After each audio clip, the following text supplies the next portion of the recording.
Assalamualaikum warahmatullahi wabarakatuh. Halo semuanya.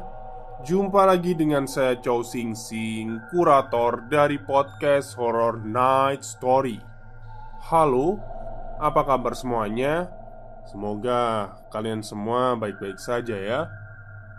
Dan seperti biasanya pada malam hari ini, saya kembali dan akan menghadirkan sebuah kisah mistis untuk kalian semua. Kisah mistis kali ini adalah lanjutan dari Lelaku bagian kedua kemarin, dan ini adalah bagian akhir dari cerita ini. Jadi sudah tamat ya. Oke, daripada kita berlama-lama, mari kita simak ceritanya. Indah sendiri hanya menjawab iya dengan setengah malas karena capek dengan nasihat itu. Untungnya Indah keluar dari rumah dengan kaki kanan terlebih dahulu. Hanya saja dia langsung berjalan menuju ke utara tempat pedagang sayur berada. Naas, entah bagaimana itu bisa terjadi karena kejadiannya begitu cepat. Di tengah jalan raya, Indah tiba-tiba merasakan kedua kakinya mendadak mati rasa. Sebelum dia jatuh tersungkur dengan kepala menghantam ke aspal duluan. Masalahnya bukan di aspal itu, tapi dari arah utara melaju truk yang sedang melaju kencang. Posisinya jeda waktu saat Indah jatuh tersungkur dengan truk yang sedang melaju itu hanya sepersekian detik. Kepala Indah seketika digilas hingga tidak terbentuk lagi. Raffi yang hanya bisa diam melihat jasad kakaknya terbaring dengan kepala disumpal kain berwarna putih yang berlumuran darah. Brengseknya Tante Rafli, orang yang konon dituding sebagai pelaku dari santet kiriman itu, datang ke rumahnya untuk melayat. Wajah wanita itu nampak berduka. Di dalam rumah, Bapak Rafli sebenarnya nyaris mengambil golok yang biasa ia simpan di dalam dapur. Namun anggota keluarga lain segera menghentikannya. Ajaib, saat pemakaman itu sedang berlangsung, ibunya Rafli tiba-tiba bisa sembuh dengan sendirinya. Beliau bisa berdiri untuk mengantarkan jenazah putrinya ke liang lahat. Meski begitu, Ibu Rafli selalu menasihati semuanya untuk sabar dan tidak gelap mata. Musibah yang menimpa keluarganya ini mungkin sudah menjadi suratan takdir mereka. Setelah 5 bulan kejadian naas itu, lagi-lagi pantangan itu terdengar lagi. Hanya saja kali ini harus ditanggung oleh Ibu Rafli. Di suatu siang yang terik, Rafli mendapati kabar kalau ibunya meninggal karena dihantam kereta dengan tubuh tercerai-berai. Hanya saja ada kejanggalan, yang mana daging dari wanita itu berwarna kehitaman seperti dibakar oleh api. Rafli merasa sangat kehilangan. Bapak juga sama. Lantas, keributan antara bapak dan adik dari ibunya tidak pernah bisa dibuktikan. Karena bagaimanapun, santet itu gaib. Dodit, yang mendengar kabar itu dari mulut kawan baiknya Rafli, sontak merah padam. Dia pun pergi ke rumah Mbak Purwo untuk pertama kalinya setelah berbulan-bulan tidak pernah ke sana. Dia menceritakan semuanya dan betapa ia dendam kesumat pada apa yang terjadi. Selain itu, Dodit meminta Mbak Purwo untuk melihat apakah benar yang mengirim itu adik dari ibunya Rafli. Sayang, 1000 sayang, Mbak Purwo membenarkan kalau pelaku itu memang adik dari almarhumah ibunya Rafli. Dia mengirim semacam sosok hitam besar yang selama ini berjaga di jalan sebelah utara rumah Rafli.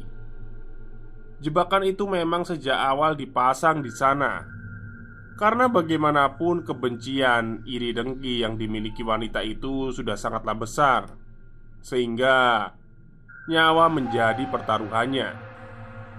Dodit kemudian bersumpah dia ingin membalas orang yang sudah biadab membuat keluarga Rafli menjadi korban.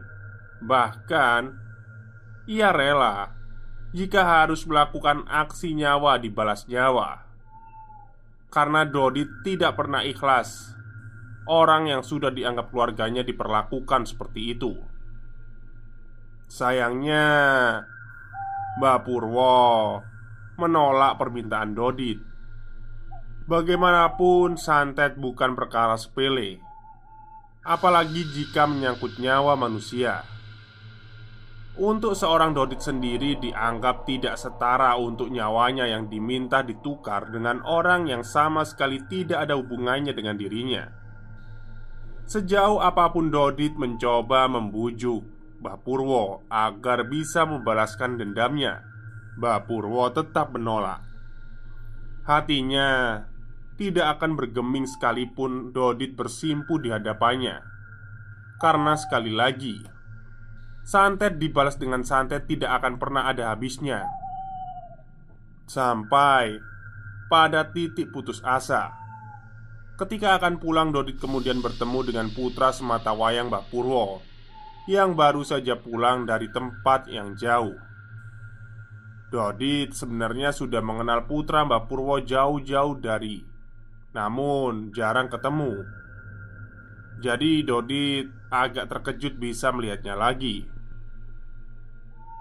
Mas Nanang, begitu orang biasa memanggilnya. Usianya masih muda, mungkin lebih tua beberapa tahun dari Dodit. Saat itu Nanang berniat istirahat di rumah setelah perjalanan jauh. Namun setelah melihat Dodit yang nampak lesu, dia pun bertanya, apa hal buruk yang membuat Dodit sedih? Dodit kemudian menceritakan semuanya, satu persatu, mulai dari Indah kakak Rafli sampai nasib ibunya Rafli. Nanang yang pada dasarnya nyaris seperti pinang dibelah dua sama Mbak Purwo sontak langsung berdiri. Dia mengajak Dodit masuk ke gubuknya. Dodit diminta menulis nama orang itu.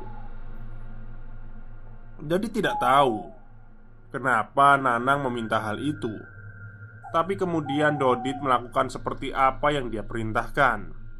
Setelah dia menulis nama dari wanita yang dituding sebagai pengirim santet itu, Nanang kemudian membakarnya dari api di atas batok kelapa yang sudah menghitam. Nanang kemudian memberi serabut kelapa yang diguyur menggunakan minyak wangi dan memberikannya kepada Dodit. Bawa ini, berikan pada temanmu. Kalau memang dia ingin menuntut balas, aku yang menjamin dosa. Dodit melakukannya. Dia membawa serabut kelapa yang ditekuk kecil dan memberikannya kepada Rafli. Rafli awalnya bingung benda apa yang ada di tangan Dodit. Dodit kemudian menyuruh Rafli menelannya kalau memang ingin memberi pelajaran sama adik dari ibunya. Rafli yang masih menaruh dendam dalam hatinya sontak melakukan apa yang diperintahkan oleh Dodit. Setelah itu Dodit menemui Nanang untuk menyampaikan kabar itu. Nanang kemudian mengatakan kepada Dodit untuk pulang saja. Biarkan waktu yang bekerja. Dia hanya perlu melihat apa yang akan terjadi. 3 hari setelah kejadian itu, Dodit dipanggil oleh Rafli. Dia memberi kabar kalau anak sulung tantenya tiba-tiba mati tanpa sebab yang jelas. Konon dia muntah darah terus. Sudah dibawa ke dokter tapi tidak mempan. Sampai akhirnya gadis itu meninggal dengan kulit kemerahan. Tapi itu masih awal. Berikutnya, setiap 1 minggu sekali akan ada keluarga dari tantenya Rafli yang mati dengan cara yang berbeda-beda. Dimulai dari anak keduanya, anak ketiga, kemudian sampai suaminya. Bahkan Tante Rafli dibuat menjadi hancur sehancur-hancurnya saat semua penghuni di rumahnya ke liang kubur satu persatu. Hanya dia seorang diri yang lumpuh, mendapati badannya terasa panas, seperti dibakar oleh api yang tidak terlihat. Ujung kukunya penuh dengan darah. Darah dari bekas garukan badannya. Rambutnya juga rontok terus-menerus. Dan dia tidak pernah meninggalkan rumah. Konon, setiap dia mau keluar, di depan rumahnya sudah berdiri banyak sekali sosok kiriman yang mengerikan yang menjaga rumahnya. Baik Rafli dan Dodit tidak menduga sebelumnya kalau apa yang dilakukan oleh Nanang rupanya bisa sampai seperti ini.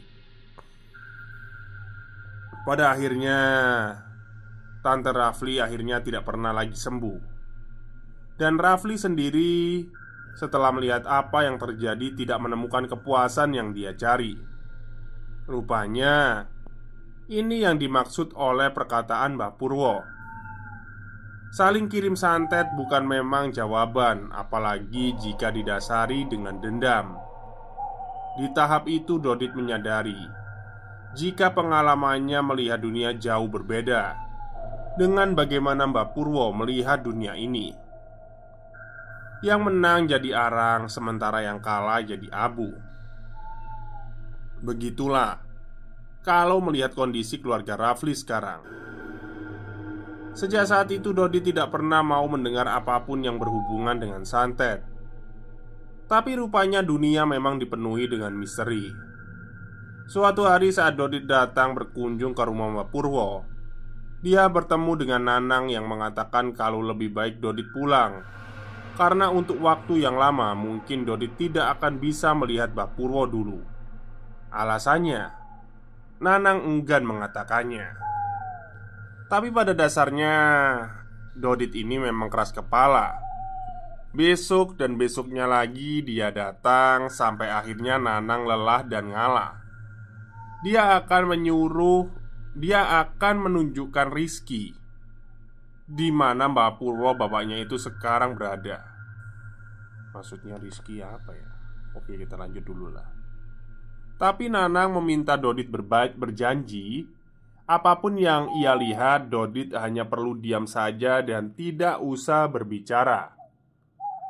Dodit mengangguk dan mau menyetujui persyaratan itu. Maka Nanang mengajak Dodit ke gubuk yang jauh di belakang di dekat kebun kelapa. Di sana ada kandang kambing dan sapi milik Mbah Purwo. Sejak menginjak tempat itu, Dodit tiba-tiba menutup hidung.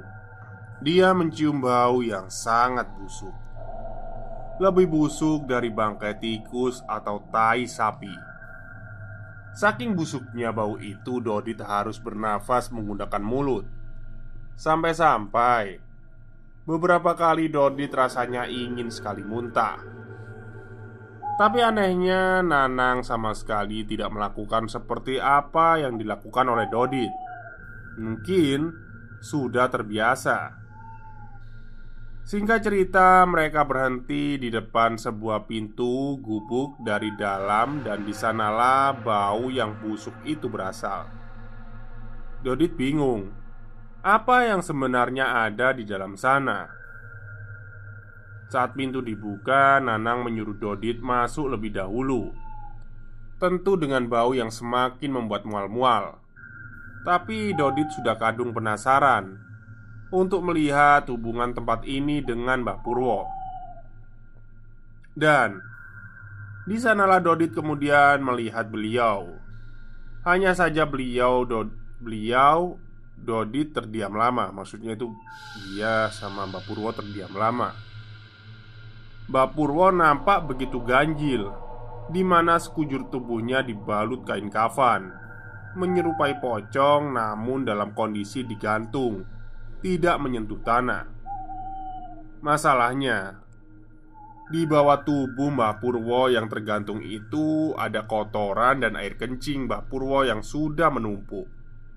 Tapi, dari semua pemandangan aneh, Dodi tercekat melihat kain kafan putih itu yang rupanya terus-menerus mengeluarkan darah. Nanang kemudian berkata, dari 7 lubang di tubuhnya semuanya mengeluarkan darah, kotoran, dan nanah. Alias, Mbah Purwo sedang dalam kondisi disantet oleh bukan sembarang orang. Karena siapapun yang melakukan ini sudah mengambil resiko yang paling gila. Mengingat Mbah Purwo yang selalu menolak untuk membalas santet. Tapi sebelum Nanang membantunya, bapaknya sempat bersumpah akan menyiksa membuat orang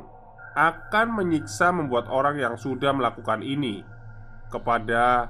kepadanya minta dan memohon mati daripada hidup dalam keputusasaan. Masalahnya Dodit masih tidak tahu apa yang dilakukan Mbah Purwo dengan membalut badannya seperti pocong ini.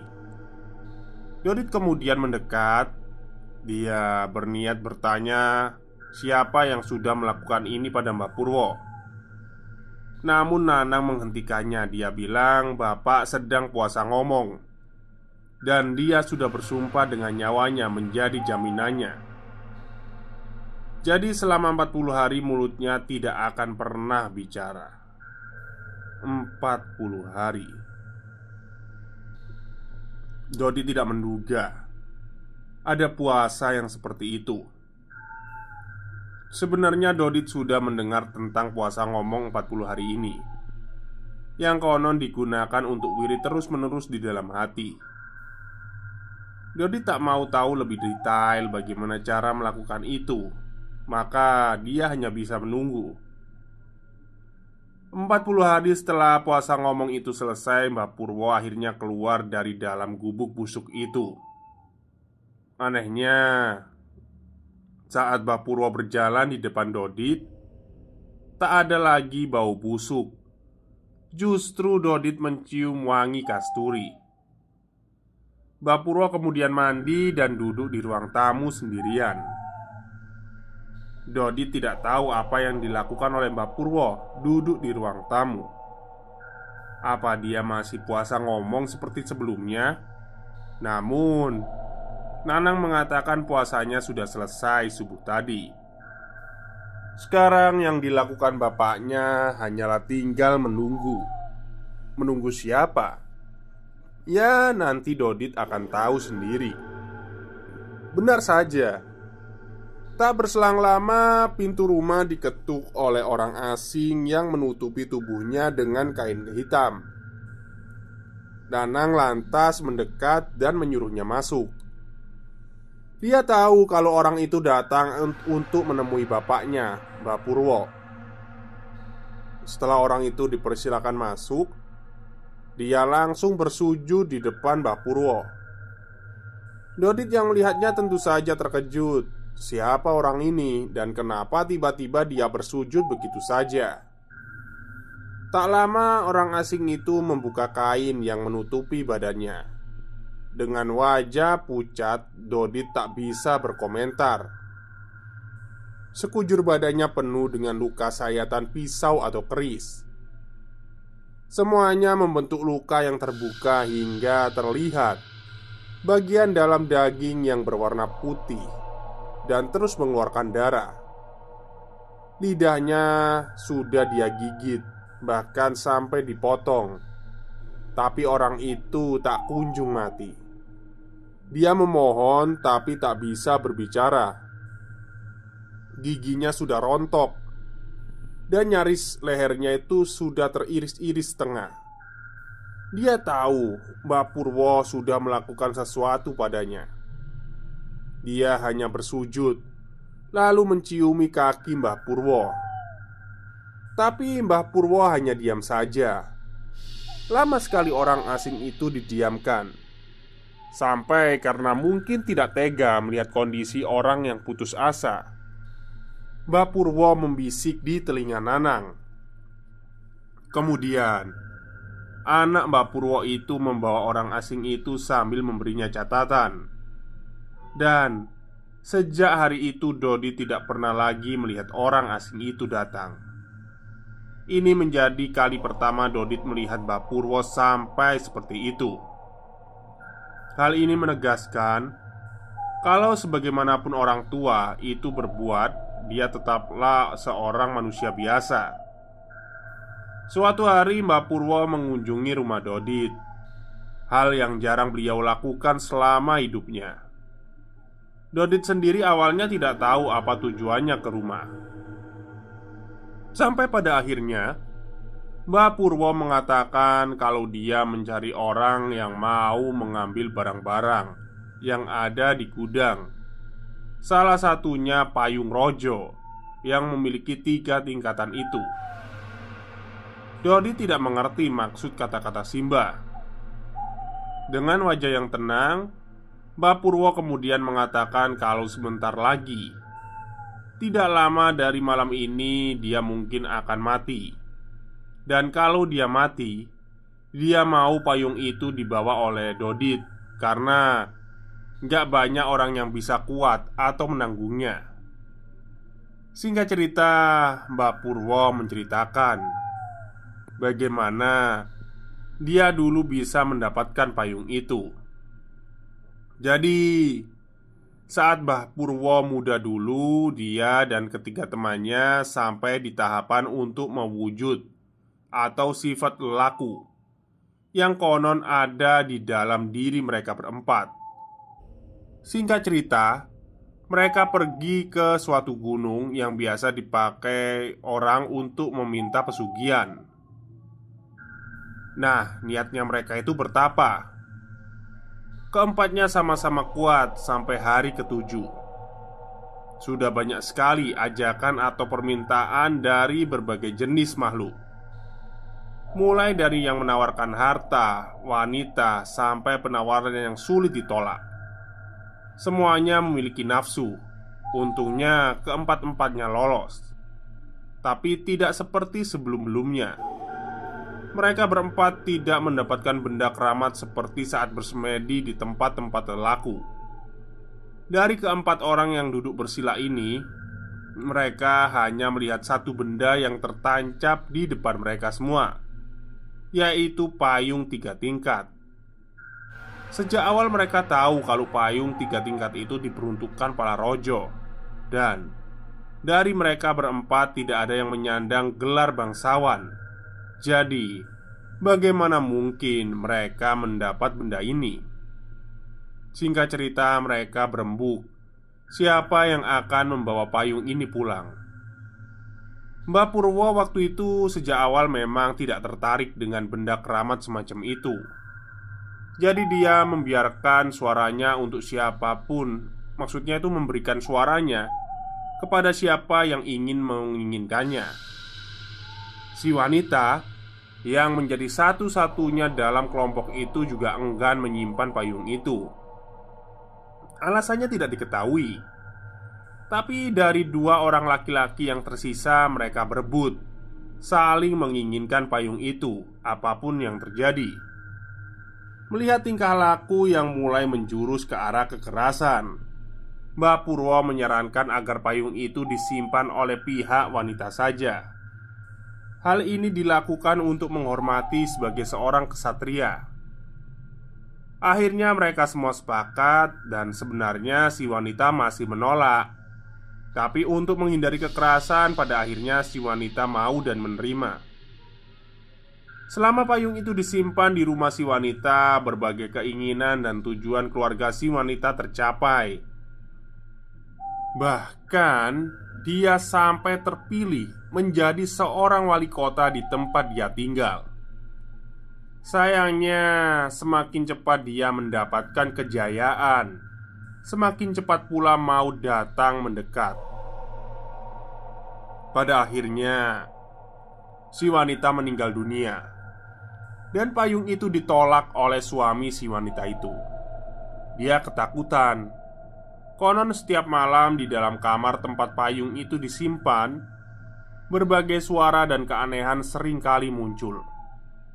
Pernah ada suara kereta kuda dan juga suara cambukan. Tak hanya si suami yang mendengar itu, tapi semua keluarga juga tidak sanggup dengan keberadaan payung itu. Maka Mbah Purwo dan kedua teman lamanya datang dan berembuk apakah perlu payung itu dibawa salah satu dari mereka. Waktu itu Mbah Purwo juga masih tidak tertarik untuk menyimpan payung itu. Maka kedua temannya ini lalu saling berebut, tapi tidak menemukan ujung. Tidak ada yang saling sepakat dan tidak ada jalan keluar, sampai keduanya bahkan akhirnya berakhir meregang nyawa. Yang konon katanya mereka saling kirim santet satu sama lain. Mungkin hal itu juga yang membuat Mbah Purwo enggan mengirim santet kepada siapapun, kecuali karena sesuatu yang tidak bisa ia terima. Maka setelah meninggalnya kedua teman Mbah Purwo, terpaksalah dia harus menyimpan payung itu di rumahnya. Dan sejak payung itu disimpan di rumahnya, setiap hari dia didatangi oleh sosok wanita yang cantik, kadang menjadi orang yang tampan. Dia menawari banyak hal kepada Mbah Purwo, asal mau memberi payung itu semacam sesaji atau korban yang berasal dari tangannya. Untungnya Mbah Purwo sama sekali tidak mempedulikan hal itu. Mungkin ini juga yang dihadapi oleh teman Mbah Purwo, si wanita yang malang yang akhirnya berhasil mendapati segalanya. Tapi lain hal, dia langsung kehilangan semuanya. Payung itu disimpan di ruangan, digembok dengan rapat, dibiarkan begitu saja. Yang terpenting, Mbah Purwo menjamin payung itu sebagai benda yang menjadi hak milik, sehingga tidak semena-mena membujuk dan meminta pada sembarang orang. Tapi Mbah Purwo sudah merasa dia di ujung tanduk. Maka dia meminta pada Dodit sebagai orang yang bisa dan pantas menerima payung 3 tingkat itu. Sayangnya, Dodit masih menolak. Dia enggan berhubungan dengan dunia seperti itu. Dan lagi, dia takut dia tidak sanggup menghadapi godaan itu. Mbah Purwo kemudian mengajukan jalan keluar. Payung itu menjadi hak milik Dodit, tapi tidak perlu dikeluarkan dari dalam gudang. Awalnya Dodit masih akan menolak, tapi Mbah Purwo menyebut nama Nanang. Dia tahu putranya tidak akan sanggup menghadapi godaan. Pada akhirnya Dodit terpaksa setuju dengan syarat payung itu tetap ada di sana. Mbah Purwo tersenyum, kemudian beliau izin meminjam kamar mandinya. Sejak tadi dia sudah menahan kencing, dan dia pun mengiyakan permintaan itu. Diantarkanlah Mbah Purwo ke kamar mandi belakang. Saat sedang menunggu Mbah Purwo di dalam, yang mana suara air terdengar mengguyuri lantai, tiba-tiba istri Dodit datang dan memberitahu kalau ada tamu. Dodit pun berteriak pada Mbah Purwo kalau dia akan keluar sebentar menemui tamu yang datang. Rupanya itu adalah Nanang, putra dari Mbah Purwo. Nanang menatap Dodit lalu menyampaikan berita kalau Mbah Purwo baru saja meninggal sore tadi sebelum maghrib. Mendengar itu Dodit hanya bisa menelan ludah sampai berujar, "Loh, bapakmu baru saja kesini. Itu dia di belakang." Nanang tentu saja kaget. Maka mereka berdua pergi ke kamar mandi. Dengan wajah penasaran, Dodit langsung mendorong pintu kamar mandi. Dan ternyata kosong. Mereka berdua tidak melihat apa-apa. Maka detik itu Dodit tahu kalau mulai detik ini dia adalah pemilik payung itu. Dia juga sudah mengatakan hal itu kepada Nanang. Untungnya anak Mbah Purwo itu legowo kalau memang payung itu sudah diwariskan kepada Dodit. Hanya saja, sejak saat itu Dodit sering didatangi tamu tak dikenal. Dia menawari banyak hal, banyak yang bahkan tidak bisa ditolak oleh sembarangan orang. Tapi Dodit tidak pernah mau dan tidak akan bersinggungan lagi dengan apapun yang bentuknya lelaku. Dia adalah orang biasa dan akan tetap menjadi biasa. Sejak saat itu, Dodit menyimpan semua lika-liku kehidupannya. Dia menceritakannya kepada saya, dan saya menuliskannya di media ini. Maaf kalau butuh waktu untuk menyelesaikan tulisan ini. Untuk yang sudah sabar membaca utas ini, matur nuwun. Kita bisa bertemu di tweet selanjutnya. Terima kasih. Oke. Alhamdulillah, itulah akhir cerita dari Lelaku yang ditulis oleh Mas Simpleman berdasarkan narasumber yang didapatkan oleh Mas Simpleman ya. Jadi Mas Dodit ini akhirnya menjadi pewaris daripada payung bertingkat 3 ini yang dimiliki oleh Mbah Purwo. Jadi memang ini benar-benar payung keramat gitu ya. Bisa menuruti semua permintaan orang, tapi ya itu tadi, godaannya itu berat lah. Ya mending jadi orang biasa. Bener Mas Dodit juga sih, daripada jadi orang yang lelaku seperti itu. Ya kalau ya namanya orang kan beda-beda ya. Kalau mau tirakat ya silakan. Terus kalau mau jadi orang biasa-biasa aja juga silakan, nggak apa-apa gitu. Nggak usah jadi orang sakti atau gimana gitu. Oke, mungkin itu saja yang bisa saya sampaikan pada malam hari ini. Kurang lebihnya saya mohon maaf. Wassalamualaikum warahmatullahi wabarakatuh.